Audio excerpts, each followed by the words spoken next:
Nanawagan ang grupong Scrap Pork Network na magbitiw na ang mga senador na dawit po sa pork barrel scam. Nag-ikot pa nga sila sa ilang lugar sa Metro Manila. Narito po ang live report ni Salima Refran. Salima. Emil, isang flash protest ang sinagawa ng grupong Scrap Pork Network sa iba't ibang lugar sa Metro Manila para nga isulong ang petisyon nilang mag-resign o patalsikin ang mga senador na sangkot sa PDAF scam. Una nagpunta ang grupo sa Mega Q-Mart.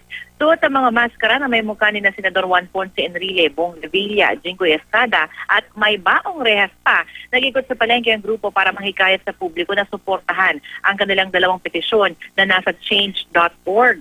Una ang mag-resign o expel ang mga senador na sina Enrile, Revilla at Estrada. Pangalawa ang arestuhin at ikulong ang mga ito na katulad ng mga ordinaryong kriminal at walang special treatment.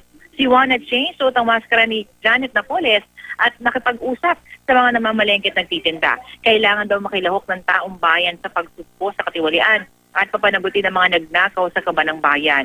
Nasa 10,000 na raw ang mga sumusuporta sa dalawang online petition. Hiling din nila sa pamahalaan, Emil, ay imbestigahan ang lahat ng mga nagnakaw sa bayan. Panawagan din nila kay Pangulong Aquino gawing legasiya ang pagsugpo sa korupsyon at tiyaking nasa tuwid na daan ang bansa. Samantala, Emil, nauna ng tinanggi ni na Enrile, Revilla at Estrada. Nasangkot sila sa umano'y maanumalyang paggamit ng kanilang pork barrel fund. Emil?